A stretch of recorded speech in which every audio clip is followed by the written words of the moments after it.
I'm a little nervous. Hi guys, my name is Gabriella. I'm a business owner. We're gonna talk a little bit about how I started my business, how I'm slowly turning it into a brand, and what I see for the future of Neutral Ground. I'm the owner of Neutral Ground, a boutique that sells effortless and neutral inspired collections. Not that you can tell from my cardigan, but I promise it comes in white. I started back in February 2022 in a stall in my parents' garage. They actually had it closed in to be a storage unit. So it was about a car wide and about a car and a half deep. Half of it was their storage unit. The front half was my office. It had room for about 2 of these type of racks and then a clothing rack and a desk, but nothing else. When I started, everyone was kind of coming off the heels of COVID.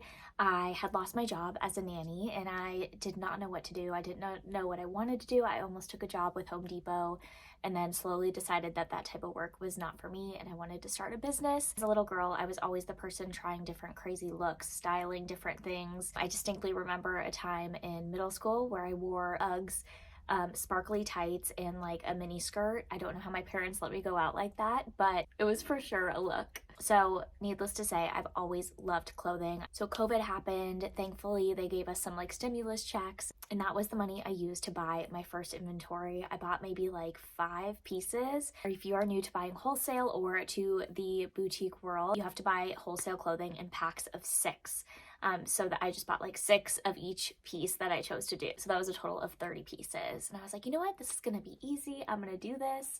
I launched, and of course, my first customers were my friends and family. And then once that stopped, I got 0 orders. I maybe got like 1 person on my website every other day, but I realized it was going to be a lot harder than I thought it was going to be. Thankfully, I had a friend whose sister-in-law was very well known on TikTok, and he said to me, why don't you try TikTok for your business? Like, you love public speaking, you love videos, you're creative, why don't you do it for your business? And I was like, no, I will never get the TikTok app. I will never ever do it.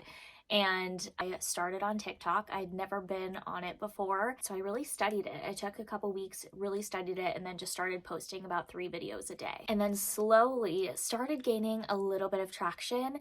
And then the thing that really sealed the deal was starting to sell on TikTok lives. After I started going live, and then some people started finding me, and people would join me every day for a TikTok live. I would pack their orders. We would just have fun, joking around, talking about life. It became like a nightly happy hour with friends. It was so fun. Just we enjoy each other. We know about each other's lives. They shop, they're drinking wine at home. I'm packing orders on camera, and it's just a really good time. With more people ordering, I realized quickly that I needed to keep up with inventory because I kept selling out. I had nothing to sell, which was a great problem to have. That means that at this point, I'm dropping 2 drops a week of about 6 pieces. That is 12 new pieces a week. For each piece, you need to take photos, you need to do a video, you need to promote it so when it drops, it doesn't flop. So every week, kind of the pressure of it became more and more and more and more.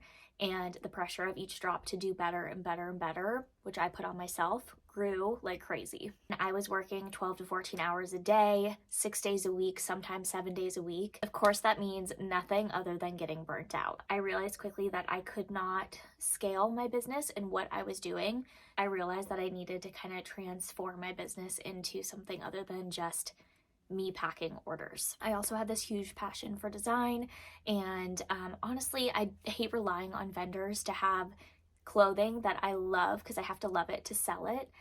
So I wanted to start designing my own pieces. I was at one of the trade shows. I actually had a manufacturer run up to me and ask if I was interested in creating custom pieces or designing anything and buying in bulk. And I was like, no, probably not. And then thinking about it, I was like, this might be best. This might be great. Start selling a bigger amount of products and having a few less drops. And on top of that, designing it myself or having a huge say in what is designed and what I sell instead of just buying wholesale.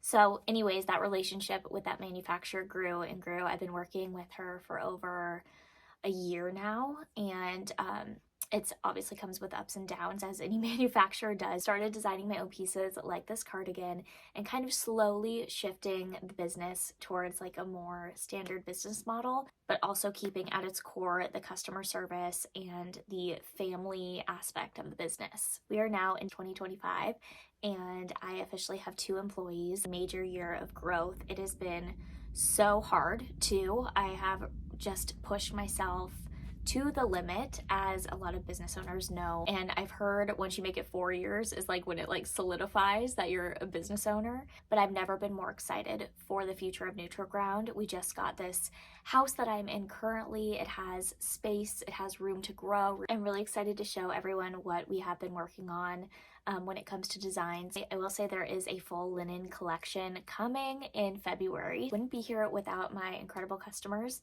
So thank you guys, and cheers to an amazing year and even more amazing 2025. I'm excited to build a Neutral Ground community on here. If you guys have any questions, please leave them in the comments and let's grow together.